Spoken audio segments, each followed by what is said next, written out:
முனிவர் வர பிடித்து தரகரே சுவாமி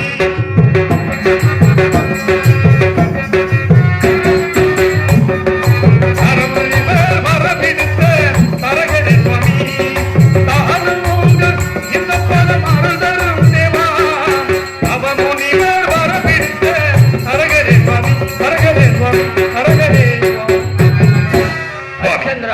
மங்களம் உண்டாகட்டும். சுவாமி வர வேண்டும். சுவாமி எங்களை எல்லோரும் ஆசீர்வாதம் தாங்கள் தர வேண்டும். தீர்க்க சுமங்கலியா இருக்க வேண்டும். மாதாவும் கோவிலில் மணி ஓசை கேட்கிறேன். தாயென்று உன்னை தான் தாயென்று உன்னை தான் பிள்ளைக்கு காட்டினேன். மாதா மாதாவும்